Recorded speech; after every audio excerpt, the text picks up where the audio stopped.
महत्त्वाची बातमी, बच्चू कडू यांनी शिवसेनेकडून अर्ज दाखल ते करणार आहेत, पण त्याआधी त्यांचा प्रवेश होणार आहे।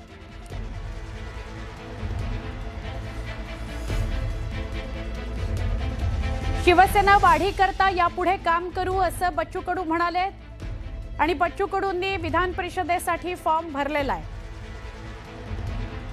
शिवसेनेकडून विधान परिषदेसाठी त्यांनी फॉर्म भरलेला आहे। प्रहार सामाजिक संघटना म्हणून काम करणार, राजकीय पक्ष शिवसेनेमध्ये विलीन होणार। आत्ताची अपडेट अशी आहे की बच्चू कडूंनी विधान परिषदेसाठी अर्ज दाखल केलेला आहे।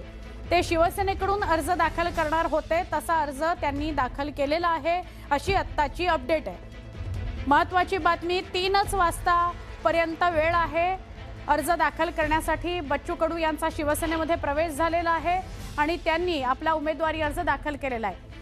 बच्चू कडू शिवसेनेमध्ये प्रवेशाचं हे पत्र, बच्चू कडू यांनी शिवसेनेमध्ये प्रवेश केलाय आणि त्यांनी आपला उमेदवारी अर्ज सुद्धा दाखल केल्याची माहिती मिळते आहे।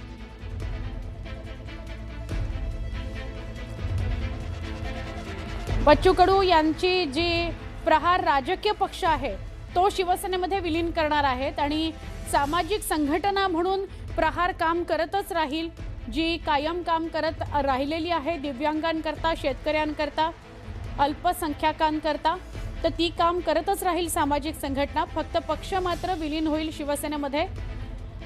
बच्चू कडू यांना येत्या काही महिन्यांमध्ये मंत्रिपदाची सुद्धा ऑफर दिली गेलेली आहे आणि त्यांचा जो महत्त्वाचा मुद्दा होता दिव्यांग मंत्रालय असावं, तर त्याच्याविषयी सुद्धा शिंदेंनी अत्यंत सकारात्मक उत्तर दिलेलं आहे। बच्चू कडू यांचा शिवसेनेमध्ये प्रवेश झालेला आहे, त्यांनी शिवसेनेमध्ये प्रवेश केला, त्याचीच लगबग आपण बघत होतो।